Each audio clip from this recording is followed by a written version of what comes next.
Hey everyone, welcome back to the channel. In today's video, we are looking at 10 species that only exist because of humans. Let's get into it. It seems that every day, there's an article online about a species that humans have driven to extinction. It's a sad fact of life that people have been hunting, eating, and killing other species for millennia, but we aren't all bad. Sometimes, we create new species. As it happens, several species wouldn't even exist were it not for people. Humans have helped save species from extinction by other animals. We've even managed to breed new species into existence through artificial selection, anthropogenic speciation, and other processes. These 10 species wouldn't be here were it not for humanity, and some may surprise you. 10. Wheat. Wheat is a staple crop that sustains humanity worldwide. Still, it only exists through careful and selective cultivation, which turned a wild grass into the basis for nearly every baked good ever made. Wheat was first cultivated around 11,600 years ago in the Fertile Crescent. Humans harvested the crop to develop mutant forms. These mutated grasses yielded larger grains, which retained the seeds through harvesting. Over time, the crop we know as wheat today developed, and it has driven humanity ever since.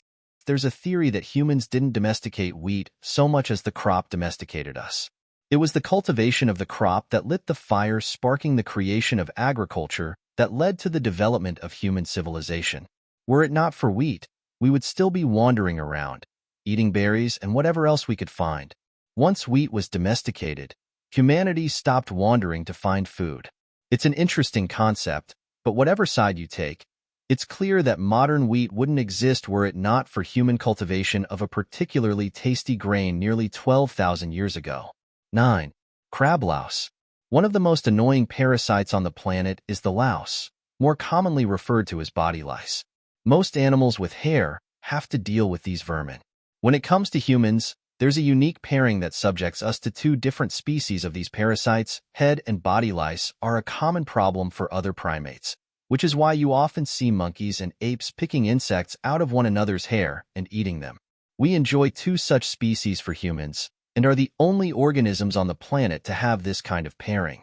Humans deal with lice like other animals, but we're the only ones subjected to a separate species that attacks our pubic region. The crab louse, P. pubis, evolved separately from the genus Pediculus to thrive on the coarse hair that grows in our pubic region. The species infects around 2% of the global human population and are primarily transmitted through sexual activity. Fortunately, they aren't known vectors for disease, as they make up for that just by being where they are. The species wouldn't exist were it not for humans, though it's one humanity wouldn't mind eradicating. 8. Corn.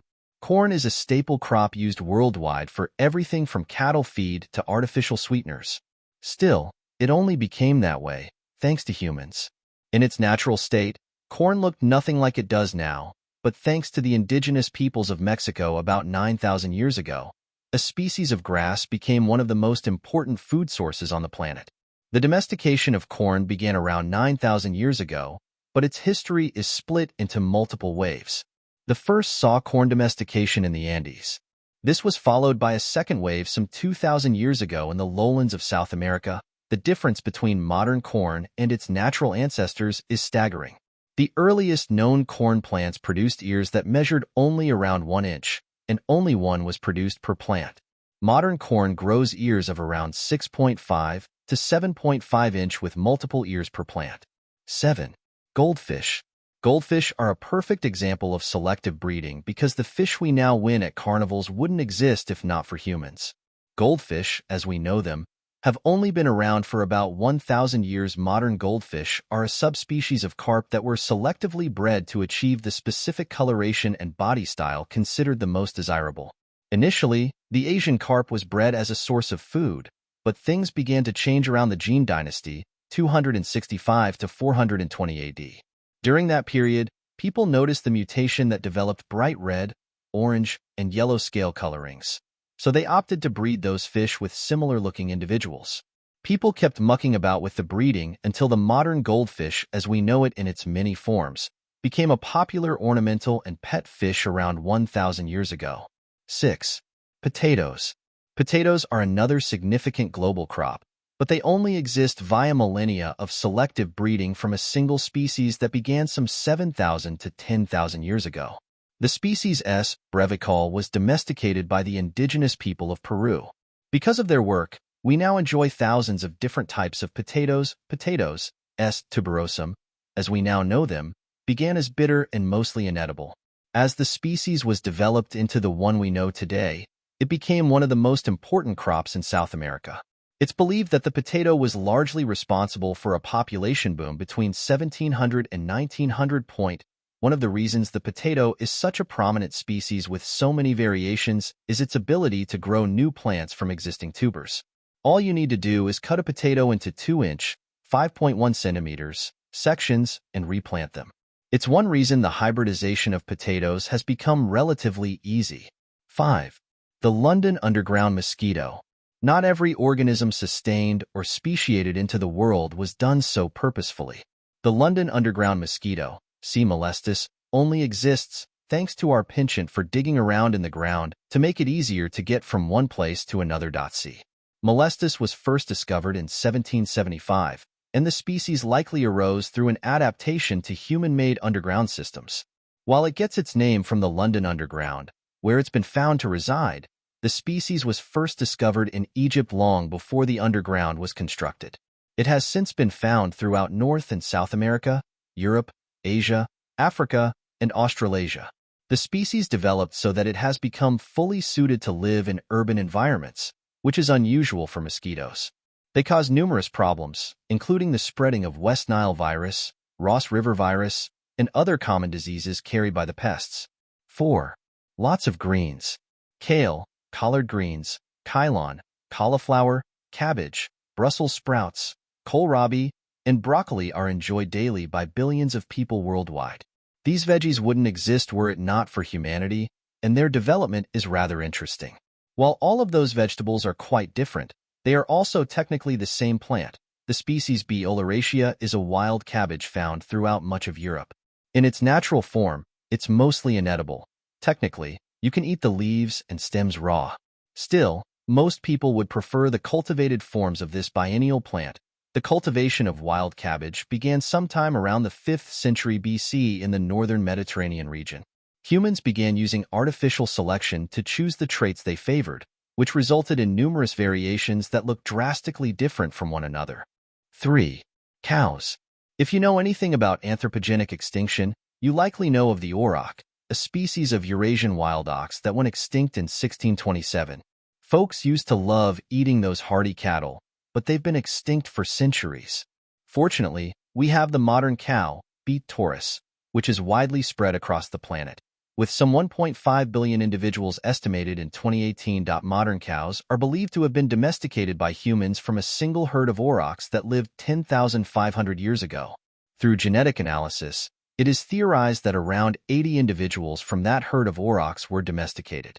Every single head of cattle that exists today came from those individuals. Human domestication from that herd has resulted in over 1,000 separate breeds. Many of these animals have adapted to their local climate. In contrast, others were bred for specific purposes by humans, including labor, meat, and milk. There remain several wild breeds of cattle, but the domestic cow we use for beef consumption and dairy products was brought into the world via human intervention and artificial selection. 2. Avocados. Interestingly, the avocado isn't an example of a species we bred into existence through cross-pollination or anything like that. Instead, we loved eating them so much, we ensured they survived following a major extinction event. Avocados developed during the Cenozoic era when North America was the home of giant ground sloths and other large species. The fruit attracted these animals, which would eat them and deposit their large seeds in their excrement, leading to the growth of more avocado trees. When those large species died out some 13,000 years ago, the avocado wasn't far behind. With the loss of North American megafauna, the avocado lost its ability to propagate through their excrement. Fortunately, a new species was around back then, and Homo sapiens were more than happy to eat the avocado tree's delicious fruit. Ensuring it would survive the loss of North America's megafauna, humans cultivated the plant from the wild varieties. Over time, they developed into the avocados we know and love today. Had humanity not found them so tasty, It's likely the avocado would have gone extinct some 12 to 13,000 years ago. 1. Dogs. When it comes to artificial selection, dogs are probably the best-known example. Dogs, as we know them, wouldn't exist were it not for humans. Our history with man's best friend goes back further than recorded history, making them some of the most important species to human development. Dogs are a divergent species of the gray wolf, and as anyone who has seen a dog can attest, most breeds look nothing like wolves. That's due to the polymorphic breeding humans have undertaken over the millennia, as we've primarily focused our dog breeding attention on selective traits that aid in hunting, shepherding, and gathering. Early dogs, C.L. familiaris, were bred to take advantage of their strength and ability to hunt. We fed them, and in turn, they protected us and helped us hunt, which worked out into a mutually beneficial arrangement for both species. Over time, we began developing dog breeds for other purposes, which is why we have dogs like pugs, chihuahuas, and labradoodles. These pups aren't so great at aiding humanity as they are at cheering us up and being excellent companions. Sadly, as any dog owner knows, modern breeds are subjected to numerous genetic ailments due to the way they were initially bred, while older breeds tend to live longer, healthier lives. So there you have it, 10 species that only exist because of humans. If you enjoyed this video, make sure to like and subscribe for more videos. Thanks for watching, and see you in the next video.